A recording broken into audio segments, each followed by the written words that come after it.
Hello friends, welcome to Shrivyas blog. आज आपण बनवणार आहोत खमंग, चविष्ट आणि झणझणीत अशी भरल्या वांग्याची भाजी. त्यासाठी आपण 4 ते 5 वांगे उभे कट करून घेतले आहेत. त्यासोबतच शेंगदाण्याचं बारीक कूट, आलं लसूण पेस्ट, खोबरं एकदम बारीक वाटून घेतलेलं, जिरे, मोहरी, हळद, काळा मसाला, हिंग, बारीक कट करून घेतलेली कोथिंबीर, बारीक कट करून घेतलेला कांदा आणि खसखस बारीक करून घेतलेली.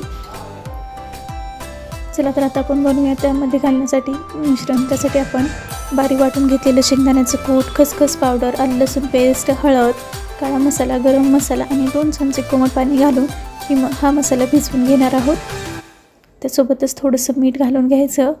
कट करून घेतलेल्या वांग्यामध्ये हा मसाला आपण छान प्रकारे भरून घेणार आहोत. अशा प्रकारे मसाला भरून घ्यायचा वांग्यामध्ये. सर्व वांगे आपण याच प्रकारे भरून घेणार आहोत. ही भाजी खायला खूप टेस्टी लागते.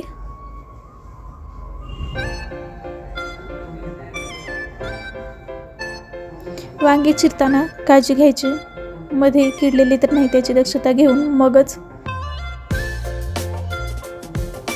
वांगे कट करून घ्यायचे. आणि अशा प्रकारे मसाला भरून घ्यायचा. गॅसवरती पातेलं ठेवून घेतलं आहे. त्यामध्ये 2 ते 3 चमचे तेल ॲड करून घेणार आहोत. तेल गरम झालं की जिरे घालून घ्यायचे.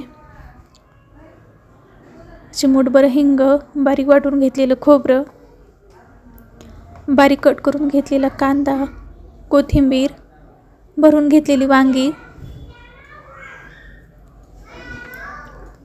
वांगे 2 ते 3 मिनिटे तेलामध्ये परतून घ्यायचे. ज्या प्लेटमध्ये आपण मसाला कालवला होता त्यामध्ये थोडंसं पाणी घालून फोडणीमध्ये ॲड करून घ्यायचं. वरून थोडंसं गरम मसाला, त्यासोबतच दालचिनी पावडर घालून आपण 5 मिनिटे वांगे तेलामध्ये शिजवून घेणार आहोत. थोडीशी कोथिंबीर घालून 5 मिनिटानंतर आपण आपल्याला जेवढं हवं तेवढं पाणी ॲड करून घ्यायचं. हे पाणी कोमट आहे. कुठल्याही रस्सा भाजीमध्ये कोमट पाणीच वापरायचं, यामुळे भाजीची टेस्ट टिकून राहते.